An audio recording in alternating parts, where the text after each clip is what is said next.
Je crois que nous allons pouvoir reprendre. Donc avec la troisième table ronde consacrée au rôle des responsabilités. Et donc Pascal Demier se demandait ce matin quel était le droit quel type de normes allait pouvoir sauver le climat. Eh bien, les sauveurs sont à la table. Le droit de la responsabilité arrive. Et donc, en effet, ce recours à la responsabilité dans le cadre des atteintes à l'environnement, jusqu'à une période récente, était surtout conçu, comme on l'a déjà évoqué ce matin, dans le cadre du droit public, dans la responsabilité qui serait celle de l'État ou de collectivités publiques. Et la reconnaissance d'une responsabilité des acteurs privés est maintenant au centre des réflexions. Le paradigme a changé, comme on l'a évoqué. Ce renouvellement a sans doute été impulsé par le constat du développement, pour l'heure il faut le dire principalement à l'étranger, de procès qu'on dit climatiques, et qui pose la question de la possibilité d'engager la responsabilité civile ou pénale des acteurs privés, question qui n'est plus aujourd'hui donc du domaine de la fiction. Suivant l'injonction de Laurent Néret, que l'on regrettera d'ailleurs aujourd'hui, le climat doit venir au prétoire, et donc le contentieux climatique devient une réalité, comme en atteste un récent rapport de l'ONU, enfin un rapport de l'ONU qui date maintenant d'un peu moins d'un an, qui a indiqué qu'il y avait 884 demandes qui avaient été formées dans le cadre de cette responsabilité climatique dans plus de 24 pays. Le contenu de ces procès climatiques, alors il faut tout de suite le noter, apparaît souvent hétérogène, même en se limitant à la mobilisation des outils de droit privé et au droit de la responsabilité. Les demandes formulées par les particuliers ont des buts assez variés. Le premier, on y pense bien sûr naturellement, est d'obtenir la réparation des dommages matériels, le plus souvent, qui sont causés par les changements climatiques, ou du moins supposés l'être. Le second but de ces procès est souvent le financement de mesures de prévention, et Mathilde en a parlé ce matin. Mais il faut bien le dire, ils poursuivent également parfois une volonté plus diffuse de sanctions des comportements fautifs, mêlés à des préoccupations d'ordre politique, dont à mon sens, la volonté de mettre en exergue sur le devant de la scène médiatique les comportements fautifs des acteurs de ce changement climatique. Le droit de la responsabilité constitue donc à première vue un outil, en tout cas pour ces particuliers, un outil presque naturel qui va être mobilisable, sans doute compte tenu de la souplesse et de l'adaptabilité dont ces outils de responsabilité ont fait preuve par le passé. Mais cette approche doit être nuancée, car face à l'inertie des pouvoirs publics, les citoyens, en utilisant la responsabilité, ne se trompent-ils pas d'outils ? Dans de telles hypothèses, n'entendent-ils pas faire jouer à la responsabilité un rôle qui n'est plus forcément le sien en droit contemporain ? Ne risque-t-il pas de se heurter à des obstacles de telle nature que la responsabilité climatique ne serait finalement qu'une impasse ? C'est une question, c'est donc à cette question d'ailleurs angoissante qu'ont dû répondre les différents participants à cette table ronde qu'il convient maintenant de présenter. Donc tout d'abord, Olivera Boscovite nous parlera, qui est professeur donc, de droit privé, nous parlera plus particulièrement du contexte transnational en matière de responsabilité climatique. Jean-Christophe Saint-Pau nous parlera quant à lui de la responsabilité pénale.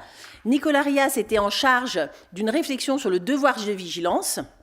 Alors, à l'origine, j'étais, quant à moi, en charge d'un modeste rapport concernant le rôle d'indemnisation de la responsabilité, avant de devoir endosser, du fait des responsabilités auxquelles Laurent Néret a été appelé, le rôle parallèle de rapporteur de synthèse, ce qui me place évidemment, vous en douterez, dans une position un peu schizophrène, de devoir rapporter sur mon propre rapport. Bon, ma tâche n'a pas été simple, mais elle ne l'était de toute façon certainement pas pour le rapporteur de synthèse, car ainsi qu'on a pu le remarquer, étudier les contentieux climatiques sous l'angle de l'émergence des responsabilités et surtout réfléchir à un droit futur en action. Ce qui implique évidemment, sans doute bien, une part de réflexion prospective qui est, mais s'il faut beaucoup d'imagination pour être juriste parfois, mais quand même plus difficile à appréhender. Alors je crois que les rapports y sont parvenus, et donc je vais tâcher de faire un rapport de synthèse assez classique avant de céder la parole sur des points plus précis à mes co-rapporteurs, parce qu'il s'évince de tous les rapports une double approche, qui est, la première est celle d'un constat d'un rôle actuel finalement assez limité des mécanismes de responsabilité dans le procès climatique, ce qui n'étonnera sans doute pas, mais toutefois on note dans tous les rapports l'espoir véritable d'évolutions futures qui pourront donner aux mécanismes de la responsabilité un rôle actif dans ce cadre, et donc un rôle de sauveur peut-être du climat. Alors ce constat, le constat, il est assez partagé, je dirais, par les rapporteurs ici présents, mais par toutes les personnes qui ont pu écrire sur ces questions. Ce constat est celui que la responsabilité, à l'heure actuelle, en l'état actuel des choses, a un rôle limité, bien sûr, pour lutter contre le changement climatique. Pour quelle raison? Tout simplement parce que ce qu'il apparaît assez nettement est la chose suivante, qu'il y a actuellement, aussi bien en matière civile que pénale, aussi bien en matière nationale qu'internationale, une inadaptation des conditions de la responsabilité, auxquelles s'ajoutent des difficultés de mise en œuvre assez déterminantes. Alors tout d'abord, l'inadaptation des conditions de la responsabilité. Toute responsabilité, on le sait, suppose la réunion de 3 conditions, un fait générateur, un dommage et un lien de causalité. Et nous allons le voir, chacune des conditions prises individuellement est souvent difficile à réunir, et dans ce contexte, on se doute bien que la conjonction de ces 3 éléments présente avec encore plus de difficultés. Alors l'effet générateur, la question n'est sans doute pas exactement la même selon la responsabilité envisagée. Dans le cadre civil, la responsabilité civile, les faits générateurs de dommages climatiques peuvent peut-être sembler relativement faciles à saisir par le droit français, du moins, car on sait que celui-ci a toujours fait preuve d'une plasticité bienveillante envers les victimes. Éventuellement, alors on peut mentionner, mais on ne développera pas du tout cette hypothèse, la responsabilité du fait des choses, pourquoi pas, mais c'est sans doute les réflexions se concentrent sur la faute civile de l'entreprise polluante, qui semble, de la vie générale, être l'élément le moins compliqué à établir. Alors cette possibilité a notamment été renforcée par l'adoption de la loi du 27 mars 2017 relative au devoir de vigilance des sociétés mères, qui impose donc ce devoir de vigilance à l'égard des filiales, obligation qui a été codifiée dans le Code de commerce à l'article L225 102 4 et suivant, et qui, notamment, impose à la société la mise en place d'un plan de vigilance, dont on a déjà parlé d'ailleurs rapidement ce matin, et qui va comporter un certain nombre de mesures propres, alors je cite, à identifier les risques et à prévenir les atteintes, notamment à l'environnement, résultant des atteintes des activités de la société. Le non-respect de ce devoir constitue une faute au sens de l'article 1240 du Code civil. Or, comme l'a souligné Nicolas Rias, cette obligation a clairement été présentée au moment des débats parlementaires comme un moyen d'atteindre les entreprises donneuses d'ordre qui étaient jusqu'alors relativement à l'abri sur le terrain juridique, ce qui marque donc a priori un renforcement de la fonction normative de la responsabilité. De plus, comme l'a souligné Olivera Boscovich, la nouvelle obligation peut produire également des effets dans l'ordre international, car ce devoir de vigilance constitue tout à la fois un moyen d'engager, on le sait, la responsabilité de la société mère, éventuellement de le juge français, nous y reviendrons, mais également peut-être d'atteindre les filiales, quel que soit le lieu de leur siège social, par l'application de la théorie des co-défendeurs, sur lequel, je pense, nous reviendrons ultérieurement. Toutefois, même si la reconnaissance de cette obligation de vigilance a été qualifiée, d'ailleurs entre autres par Mathilde, de levier pour l'instauration d'une véritable responsabilité climatique, il faut quand même souligner que le contour de la norme est quand même encore défini de manière étroite. Le devoir de vigilance n'est imposé qu'aux plus grandes sociétés, disons plus de 5000 salariés en France ou 10 000 au niveau mondial. La vigilance n'est que raisonnable. Donc on parle ici d'une vigilance raisonnable, ce qui a pu conduire Nicolas Rias à parler d'un devoir au contenu finalement décevant. Si l'on envisage maintenant la qualification pénale du fait climatique, le droit actuel reste limité, car ainsi que l'a souligné Jean-Christophe Simpeau, je cite, « Le changement climatique est un objet résiduel d'incrimination.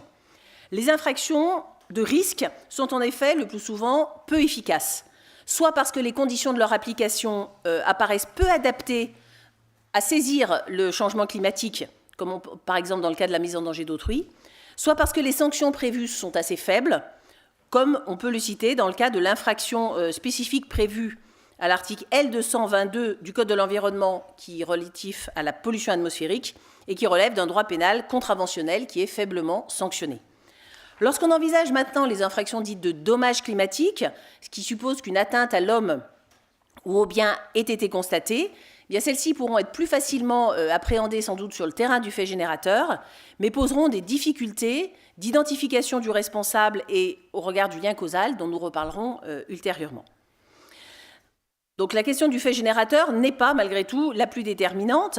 Et une fois cette question réglée, apparaît une seconde difficulté relative au préjudice réparable, qui n'est pas non plus la plus essentielle, le principal problème étant, on le verra, le lien causal. Donc au-delà des difficultés donc, relatives à ce fait générateur, qu'est-ce qui va être réparé ou qu'est-ce qui peut être réparable dans le cadre des actions en responsabilité ? Alors cette question a été en partie réglée en droit civil lorsqu'a été adoptée la loi du 8 août 2016, qui a reconnu dans l'article 1247 du Code civil l'indemnisation de ce qu'on appelle couramment le préjudice écologique pur, l'article disposant expressément qu'est réparable le préjudice écologique consistant en une atteinte non négligeable aux éléments et aux fonctions, aux écosystèmes et aux bénéfices collectifs tirés par l'homme de l'environnement. Notons que cette même loi a également, à l'article 1251, admis l'indemnisation des dépenses exposées pour prévenir la réalisation imminente du dommage, ce qui ouvre la voie à une certaine fonction préventive de la responsabilité. Toutefois, comme l'a souligné Nicolas Rias, le préjudice réparable est peut-être défini de manière plus étroite dans le cadre de la violation particulière du devoir de vigilance, puisque, selon lui, la réparation de l'entier préjudice causé n'est pas garantie par le mécanisme mis en place dans le Code de commerce, du fait, alors pour une autre raison sur laquelle on va revenir d'ailleurs, du fait des difficultés qui sont liées à l'établissement du lien causal et qui vont bien souvent limiter l'indemnisation à une perte de chance et non pas à l'entier dommage causé. Alors en droit pénal, l'identification du préjudice réparable risque de s'avérer plus complexe qu'en droit privé, en droit civil, car au regard du principe de précision de la loi pénale, un texte d'incrimination ne peut se référer d'une manière indifférenciée à une atteinte à l'environnement ou à un fait de pollution sans autre précision. Ainsi, on peut prendre un exemple qui est cité dans le rapport de Jean-Christophe Simpeau, l'exemple tiré du Code de l'environnement et qui incrimine l'émission de substances polluantes qui constituent une pollution atmosphérique, qui détaille exactement la nature du dommage causé, introduction par l'homme, d'agents chimiques, biologiques, physiques, ayant des conséquences préjudiciables, de nature à mettre en danger la santé humaine, à nuire aux ressources, aux écosystèmes, à influencer les changements climatiques, ce qui va évidemment limiter les préjudices qui seraient susceptibles d'être pris en compte. Mais la principale difficulté pour mobiliser la responsabilité au service de la lutte contre le changement climatique, c'est bien entendu le lien de causalité. Les facteurs de difficulté sont identifiés par tout le monde et résultent en fait, si on peut dire, de la conjonction de trois éléments. Le premier est le décalage dans le temps et dans l'espace entre le fait générateur et les préjudices subis. Le second est l'interaction des causes humaines et naturelles dans le phénomène du changement climatique. Et le troisième est le fait que les dommages observés résultent souvent d'une accumulation de petits comportements fautifs imputables à une multitude d'acteurs. Bien souvent, la démonstration d'un lien causal, qui doit en principe être direct et certain, ne pourra pas être apportée par les victimes, et il s'agit certainement de l'obstacle déterminant en l'état actuel du droit positif pour mobiliser les mécanismes de responsabilité. Alors cette difficulté, elle est évidente en droit pénal, dans le cas notamment des infractions de dommages climatiques, puisque dans ce domaine, la causalité, nous rappelle Jean-Christophe Simpeau, ne doit pas être nécessairement immédiate et exclusive, mais elle doit être certaine. Or, ceci pose des difficultés probatoires, et Jean-Christophe citait dans son rapport notamment l'affaire de l'accident de la centrale de Tchernobyl, qui a donné lieu à un arrêt de la Chambre criminelle de la Cour de cassation de 2012, qui refusait justement, qui a écarté les responsabilités en soulignant qu'il est, en l'état des connaissances scientifiques actuelles, impossible d'établir un lien de causalité certain entre les pathologies qui ont été constatées en France et les retombées du panache radioactif. Pourrait-on alors évoluer vers une approche différente en se contentant peut-être d'une simple probabilité causale ? La question pourrait peut-être être posée, et elle l'est d'ailleurs dans le rapport de Jean-Christophe Simpeau. Alors, déterminante en droit pénal, cette difficulté pourrait peut-être, je dis bien peut-être, être plus facilement résolue en droit civil, puisqu'on sait que le droit civil a quand même une conception historiquement souple du lien causal. La Cour de cassation a déjà à de nombreuses reprises montré qu'elle était prête à infléchir les théories du lien causal au service des victimes. Le lien causal est souvent décrit comme un instrument entre les mains du juge, un instrument finaliste aux mains du juge pour permettre l'indemnisation. Il y a souvent une instrumentalisation de ce lien causal. Et évidemment, on sait notamment qu'une preuve par présomption est recevable. Toutefois, on ne peut pas faire autrement que de faire un parallèle avec le domaine de rapprochement naturel, qui est la responsabilité du fait des produits défectueux, où on voit notamment dans le contentieux dit couramment le vaccin anti-hépatite B, que la reconnaissance d'une preuve par présomption ne s'est pas traduite dans les faits par une politique de faveur aux victimes. Et donc cette souplesse que l'on observe ne se traduit pas forcément sur un bénéfice majeur sur le terrain indemnitaire. Donc on voit donc à travers ces rapides développements, mais bon, malgré tout trop long par rapport au temps qui m'est imparti, que la réunion des conditions de la responsabilité, lorsqu'on les envisage séparément, est déjà complexe. Enfin, quand on envisage une à une ces conditions est complexe, mais lorsqu'on additionne toutes ces complexités, on se doute bien qu'en l'état actuel, la responsabilité civile ou pénale n'est peut-être pas un outil véritablement opérationnel. Et à cela s'ajoutent, qui plus est, des difficultés de mise en œuvre, qui peuvent être encore plus complexes. Alors, la principale difficulté est inhérente, on l'a déjà évoqué d'ailleurs, à la multiplicité des acteurs qui sont impliqués dans le dommage climatique. Et cet obstacle s'illustre à plusieurs niveaux qui posent des difficultés un peu inégales. Dans le cadre de la responsabilité civile de droit interne, cette difficulté pourrait peut-être trouver des réponses. Alors, difficultés existent, mais on pourrait éventuellement trouver des réponses. Alors, rappelons déjà que dans le cas particulier de l'obligation de vigilance, l'objet même des dispositions de la loi de mars 2017 a justement été de simplifier l'articulation entre la responsabilité des sociétés mères et de ses filiales, en permettant de remonter au donneur d'ordre et d'engager la responsabilité personnelle de celui-ci. Le choix alternatif qui aurait été l'autre possibilité d'une responsabilité objective du fait d'autrui, n'ayant pas été fait par le législateur. Les difficultés liées à cette pluralité d'acteurs pourraient peut-être aussi être réglées, alors je le dis avec beaucoup de prudence et sous la grande réserve du manque de temps que j'ai pour développer cette question, par la théorie de la causalité alternative. Cette théorie a en effet été admise dans le cas, là encore, du contentieux lié aux effets de certains médicaments, et notamment dans l'affaire dite du Distilbène par la Cour de cassation, et elle a permis à une victime, alors même qu'elle ne pouvait déterminer le laboratoire précis qui avait mis sur le marché le produit à l'origine de son dommage, d'engager la responsabilité des laboratoires pharmaceutiques, de l'ensemble des laboratoires. Bon, dans l'affaire du Distilbène, il y en avait 2, donc ce n'était pas trop compliqué. Mais la responsabilité des laboratoires qui avaient commercialisé la molécule, sauf à chacune des entreprises, de prouver qu'elle n'était pas à l'origine du dommage. Alors cette solution, évidemment, on imagine, a un potentiel énorme en matière de changement climatique, car elle pourrait permettre d'engager la responsabilité in solidum de l'ensemble des acteurs dont le comportement fautif a contribué au dommage, sans nécessité pour la victime d'établir précisément lequel de ces acteurs a commis le fait qui serait à l'origine de son préjudice propre. Et l'application de cette solution semblerait possible car des études ont démontré, et je cite d'ailleurs ici M. Tribul qui a donné ces chiffres dans un article très récent paru dans la revue, ex-revue de droit de l'environnement, donc que certaines études indiquent que le club, entre guillemets, des entreprises liées au phénomène du changement climatique est assez suffisamment restreint pour permettre une identification. Selon l'une d'entre elles, 90 entreprises contribuent à hauteur de 57%, les chiffres m'ont beaucoup surpris en les lisant, à la hausse constatée du CO2 dans l'atmosphère, 50% à la hausse de la température et entre 26 et 32% de l'élévation du niveau moyen des mers.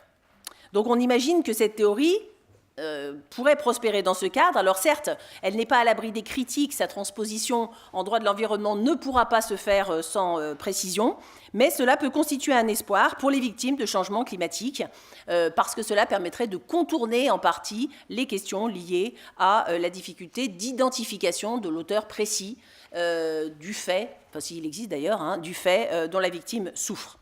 Alors cette pluralité d'acteurs est également source de difficultés en droit pénal, puisque la sanction ne peut intervenir que si l'infraction climatique peut être imputée à un auteur précis. Or, comme l'a souligné un auteur, les activités humaines à l'origine des émissions de gaz sont connues, comme l'industrie pétrolière, l'industrie chimique, le bâtiment, les transports, mais qui poursuivre parmi tous ces intervenants dans la chaîne de production-distribution ?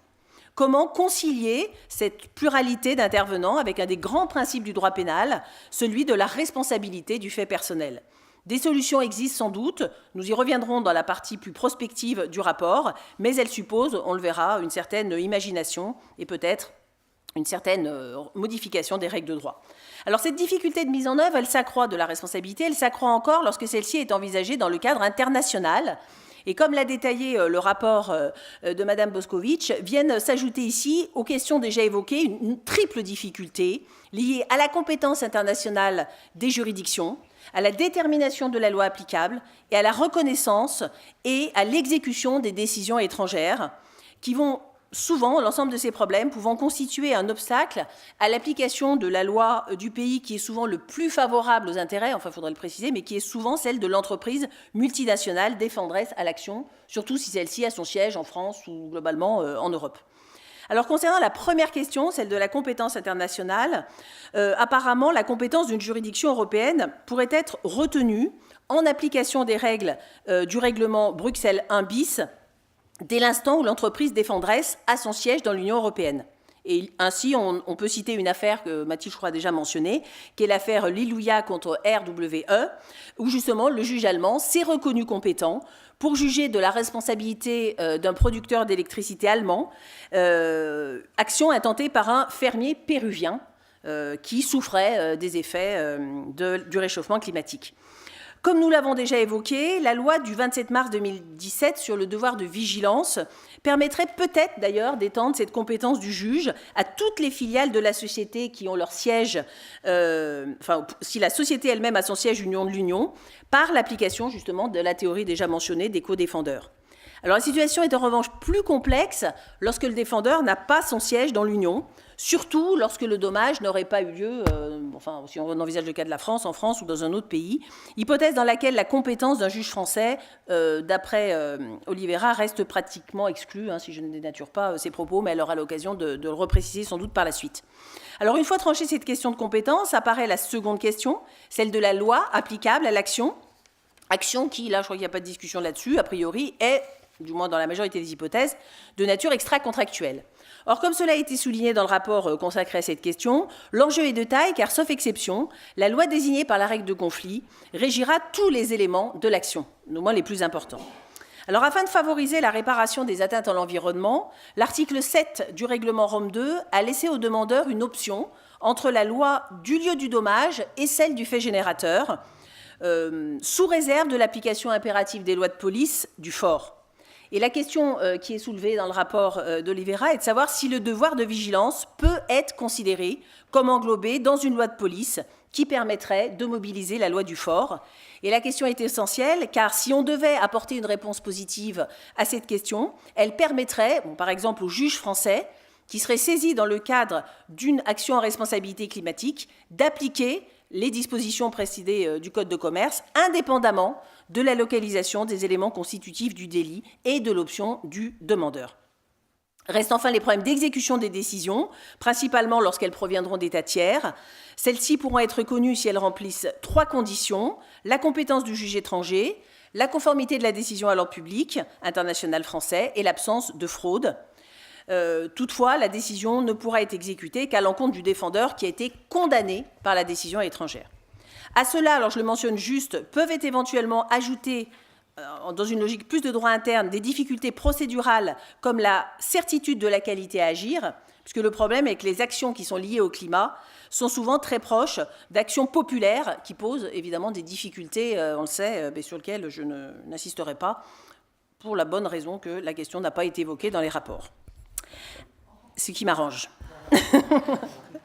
Alors, après ce constat un peu pessimiste, je dirais, de la situation actuelle et du rôle actuel que peut jouer la responsabilité pour sauver le climat, apparaît quand même dans tous les rapports des espoirs liés à des pistes prospectives qui pourraient redonner à la responsabilité, ou donner d'ailleurs plus exactement, un rôle déterminant. Alors, ces solutions, elles existent et elles passent, à mon avis, enfin du moins d'après ce qui a été traité dans les rapports, par 2 grandes orientations: le renforcement de la fonction normative de la responsabilité et la mise en place de mécanismes visant à garantir l'effectivité de sa fonction réparatrice. Alors tout d'abord, le renforcement de la fonction normative. Il ressort de l'ensemble des écrits qui ont pu être faits sur cette question de la responsabilité du changement climatique l'idée finalement que le rôle principal que pourra jouer la responsabilité et que devrait jouer la responsabilité est un rôle d'ordre normatif qui passe par un renforcement des sanctions des comportements fautifs et le développement de mécanismes de dissuasion et de prévention des comportements antisociaux. Donc ce que notamment Geneviève Vinet ramène sous cette idée de fonction normative. Alors, comment sanctionner plus efficacement ? Cette nécessité, elle est soulignée par tout le monde. Elle est l'objet d'un consensus entre les auteurs des différents rapports qui détaillent justement ces moyens. En arrière-plan de cela, on peut également avancer l'idée que si l'on considère que le droit à l'environnement est un droit fondamental, la sanction des atteintes qui y sont portées s'impose. Et il y aurait même une obligation, je dirais, pratiquement de l'ordre juridique d'assurer cette sanction. Alors, quelles sont les pistes ? Bien sûr non exhaustives, mais quelles sont les pistes qui ont été mises en avant par les différents rapports ? La première voie serait peut-être celle de l'amende civile. Cette sanction était prévue dans la loi sur le devoir de vigilance et était d'ailleurs assortie de sanctions très lourdes, puisque la société mère ou donneur d'ordre, qui n'avait pas établi de plan de vigilance ou avait manqué à ce devoir, pouvait être condamnée à une amende civile qui pouvait aller jusqu'à 10 millions d'euros. Elle a été écartée du dispositif, comme l'explique Nicolas Rias, à la suite de la décision du Conseil constitutionnel du 23 mars 2017, qui censura cet aspect-là de la loi sur le fondement de la violation du principe de l'égalité des délits et des peines, ce qui étaye d'ailleurs au passage l'idée émise en doctrine que l'amende civile est plus proche d'un mécanisme de droit pénal que de la responsabilité civile. Alors quel grief le Conseil constitutionnel a-t-il développé à l'encontre de cette amende civile ? Trois principales raisons. L'imprécision des entités qui étaient concernées par le devoir de vigilance, les exigences insuffisamment précises quant au contenu du plan et le doute sur le nombre de fois où l'amende civile pourrait être prononcée. Mais comme l'a souligné Nicolas, fondée en droit, cette décision du Conseil constitutionnel est regrettable d'un point de vue pratique car elle vient incontestablement affaiblir la portée du devoir de vigilance. Alors cette perte d'un mécanisme sanctionnateur est-elle définitive ? On peut se poser la question au regard des projets ou avant-projets de réforme de la responsabilité civile qui, on le sait, prévoient tous d'introduire sous des formes variées en droit français le mécanisme de l'amende civile. Dans les premières versions, on appelait ça les dommages intérêts punitifs, mais dans les projets ministériels, c'est une amende civile. Alors est-ce que, chassée par la fenêtre du droit spécial, l'amende civile va revenir par la grande porte, si je puis dire, de la réforme du droit de la responsabilité ? Peut-être, mais on notera que son champ sera quand même beaucoup plus limité, puisque dans l'état actuel des textes, seule la faute lucrative, enfin si je fais simple, pour parler simplement, permettrait de prononcer cette amende civile. Alors, l'amende civile a été écartée. Notons pour être complet que certains mécanismes sanctionnateurs ont quand même été maintenus dans le cadre de l'obligation de vigilance, mais vraiment très soft, si je puis dire, c'est notamment la possible publication de la décision qui constaterait la violation du devoir. Bon, on se doute bien qu'il s'agit un peu d'éteindre l'incendie avec une cuillère d'eau froide. Alors, sur le terrain de la sanction, la voie du droit pénal, quand même, semble a priori la voie la plus efficace.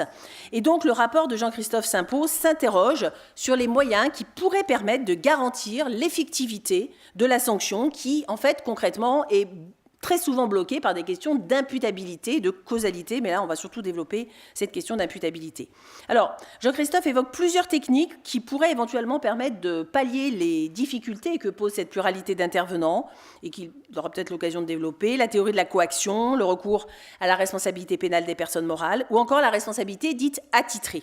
Cette dernière technique, qui est notamment parfois utilisée en droit de l'environnement, va permettre d'attribuer la responsabilité pénale, non pas forcément à l'auteur matériel des faits, dont l'identification, on l'a vu, est très difficile, mais à un responsable qui, je cite Jean-Christophe, à raison de sa fonction, doit répondre du respect de la police administrative.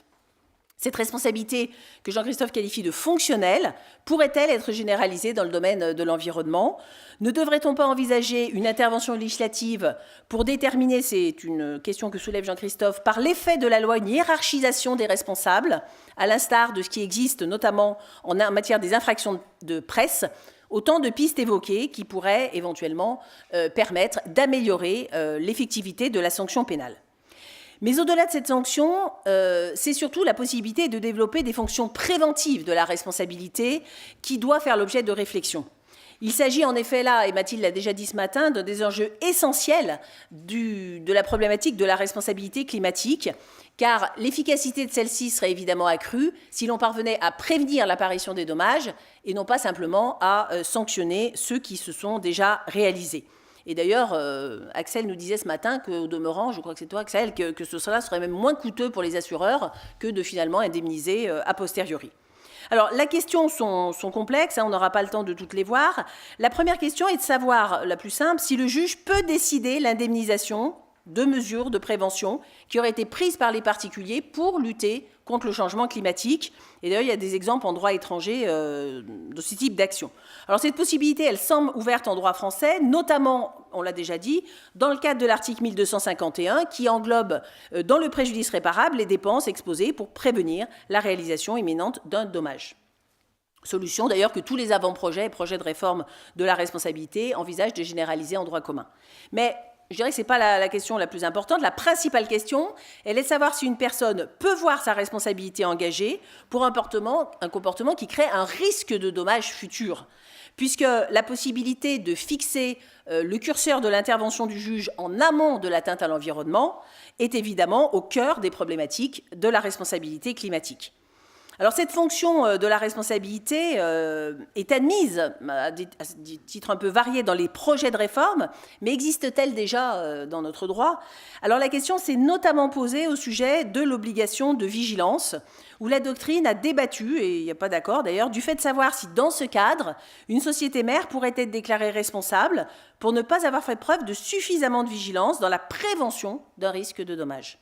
Alors, il y a débat doctrinal, puisque certains considèrent que la responsabilité pourrait intervenir dans ce cadre, en s'attachant au contenu, les auteurs qui défendent cette théorie s'attachent au contenu du plan de vigilance, qui doit contenir les mesures raisonnables, je cite, propres à identifier les risques et à prévenir les atteintes graves, ce qui permettrait d'engager la responsabilité à ce stade-là, mais d'autres, dont Nicolas, ont une vision plus pessimiste, en considérant que la fonction préventive de la responsabilité pourra difficilement se déployer dans ce cadre, puisque la responsabilité qui en découle, selon les termes mêmes du Code de commerce, ne peut être engagée que pour réparer, je cite, le préjudice que l'exécution de ces obligations aura permis d'éviter, ce qui implique qu'une atteinte soit déjà en partie consommée. Quoi qu'il en soit, les auteurs se retrouvent pour considérer que les questions de lien causal risquent bien encore, comme on l'a dit, dans la plupart des cas, de rendre théorique l'engagement d'une responsabilité intégrale des parties sur ce point. Mais cette voie doit certainement être envisagée au gré de l'espoir de jurisprudence bienveillante, peut-être, de la Cour de cassation si elle était saisie cette question. Et avec, je dois le dire, j'ai été frappée par ce matin les développements sur l'assurance, avec en arrière-plan certainement le rôle essentiel que l'assureur peut jouer comme levier pour la mise en place de ces mesures de prévention. Je pense qu'en fait, à la réflexion, c'est le couple responsabilité civile-assurance, et sans doute pénale également, qui est le nerf de la guerre. Alors, ces fonctions de sanction et prévention restent donc à améliorer, mais on voit que certaines pistes sont avancées par les auteurs. Mais, dernier point que nous évoquerons, il reste également à perfectionner le rôle d'indemnisation de cette responsabilité. Alors certes, indemniser les préjudices qui sont subis par les victimes une fois le dommage subi peut sembler peut-être dérisoire au regard des enjeux sociaux de la responsabilité climatique. Mais il ne reste pas moins qu'à l'échelle des victimes, cette indemnisation sera ou est peut-être déjà, dans certains cas, une nécessité. Or, comme nous l'avons démontré, les conditions actuelles de la responsabilité civile vont, de fait, constituer souvent un obstacle déterminant à l'indemnisation. Et donc, face à cet échec, est-ce que l'heure n'est pas venue de réfléchir à un changement de paradigme ? Cette préoccupation est déjà sous-jacente dans les avant-projets, dans certains des avant-projets, en tout cas, notamment ceux d'origine doctrinale, de la responsabilité civile, qui avait envisagé, notamment je pense au rapport Catala et Terré, la création d'une nouvelle hypothèse de responsabilité sans faute, fondée sur le risque-profit, disons pour faire simple, et qui aurait pu trouver à se déployer dans le domaine qui nous intéresse. Et d'ailleurs, certains auteurs ont eu des mots très durs, et je pense à Denis Mazot, et donc c'est l'occasion, il aurait dû être là aujourd'hui, d'avoir une petite pensée pour lui, mais qui avait reproché notamment au projet ministériel d'être déjà daté et d'être à l'écart des enjeux contemporains de la responsabilité, dont justement les atteintes environnementales. Néanmoins, lorsque l'on reste même à rester dans cette théorie du risque-profit au sens large, les problèmes inhérents aux liens causalité restent quand même entiers et constituent encore un obstacle. D'où l'idée que peut-être une rupture de modèle devrait être envisagée. Rupture, il faut le noter, dont le droit de la responsabilité est coutumier, puisqu'il a déjà à plusieurs reprises été l'objet de ces changements de paradigme, notamment à l'occasion de la révolution industrielle, qui a causé des dommages de masse, ayant été à l'origine de l'apparition de la théorie du risque, puis de la théorie de la garantie, qui ont été quand même le fondement des grandes évolutions de notre droit depuis plus d'une centaine d'années. Or, aujourd'hui, c'est une autre révolution, une révolution climatique à laquelle nous assistons. Et donc, est-ce que les mécanismes classiques de la responsabilité restent aptes à saisir ces dommages de grande échelle ? La réponse, on l'a vu, est négative. Ils sont peu adaptés, comme on l'a vu, à jouer un rôle de régulation. Ils sont mal adaptés à indemniser les victimes. Et au-delà se posent également des questions d'ordre plus économique sur lesquelles je voudrais dire quelques mots. Le coût potentiellement colossal d'un dommage climatique, on l'a déjà évoqué ce matin, à le supposer imputable, même à supposer qu'on règle les questions d'imputabilité, pourra-t-il économiquement être supporté par l'entreprise ou son assureur, même à supposer qu'on ait des recours assurantiels? La seule condamnation à dommages et intérêts, ça c'est une autre problématique, ne risque-t-elle pas d'inciter les acteurs à une démarche de calcul mettant en balance le coût de l'activité polluante avec le risque de condamnation à indemniser les conséquences? Dans ce contexte, est-ce qu'on ne devrait pas donc réfléchir à une scission avec les mécanismes de responsabilité pour s'orienter alors sur le strict terrain indemnitaire, j'entends, ça n'empêche pas le développement d'autres actions, vers un autre modèle, celui d'une sorte de socialisation des risques, qui serait finalement la pointe extrême de l'idée pollueur-payeur. Alors la création au niveau international d'un fonds d'indemnisation des victimes des conséquences de changements climatiques, qui serait financé par les pollueurs au prorata de leur émissions de gaz à effet de serre, pourrait faire la base d'une réflexion sur la base de ce qui a été fait, notamment dans d'autres domaines, par exemple le modèle un peu du FIPOL. Alors cette proposition a été exprimée par d'autres auteurs, je pense notamment à Laurent Néret. Cette proposition avait fait l'objet d'un débat en Allemagne au début des années 80 à la suite d'un phénomène de pluie acide, mais les pluies acides se sont estompées, le débat a été également abandonné. Et cette idée, alors disons-le tout de suite, est très prospective, car elle ne pourra se matérialiser qu'une fois de très nombreux problèmes réglés, et dont nous donnerons un bref aperçu. Alors la première difficulté, elle est d'ordre politique, ça évidemment il ne faut pas se le cacher, et on peut penser que les plus grandes réticences viendront sans doute du côté des États, dont l'engagement, et c'est un euphémisme, dans la lutte contre le réchauffement climatique est à géométrie variable. Et notamment, Oliveira a attiré notre attention dans son rapport, alors peut-être pas par rapport, elle ne parlait pas évidemment du problème d'un fonds, mais elle a attiré l'attention déjà sur les difficultés que pourrait poser l'élaboration d'une convention internationale qui porterait sur la responsabilité climatique. Toutes les tentatives ayant, je cite, tenté d'œuvrer dans le sens de l'élaboration d'un instrument abordant les problématiques de droit international privé dans le cadre de la responsabilité environnementale ayant en pratique échoué. Donc, du côté, évidemment, il y aura cet obstacle de politique. Du côté des acteurs et des opérateurs économiques, alors je dirais que je serais un petit peu plus optimiste, parce qu'il me semble que ce qui est important pour eux n'est pas finalement, enfin, évidemment, dans une certaine mesure quand même, n'est pas intrinsèquement l'importance du risque financier, que plutôt sa prévisibilité, notamment pour qu'on parle d'assurance, qui compte, c'est pas tant le niveau objectif du risque que de le prévoir. Or, si la responsabilité pouvait être garantie par un fonds qui serait fondé sur une cotisation prédéfinie au regard d'un coefficient, on va dire, d'atteinte à l'environnement, eh bien, on aurait cet élément de prévisibilité qui interviendrait et qui pourrait peut-être, finalement, rendre acceptable la proposition. Alors, les secondes difficultés, je les brosserai rapidement parce que je suis déjà beaucoup trop longue, sont d'ordre juridique. Elles sont si nombreuses qu'on ne va pas toutes les citer, mais principalement se pose la question de quel type de fonds l'on souhaiterait. Est-ce que ce serait un fonds subsidiaire ou est-ce que ce serait un fonds à intervention principale? Bon, à mon avis, plutôt une intervention subsidiaire, puisque ça permettrait de combiner ça avec l'assurance. Quelle serait la détermination de son mode de financement? Bon, là, évidemment, la question est énorme. À partir de quel seuil de dommage ce fonds interviendrait?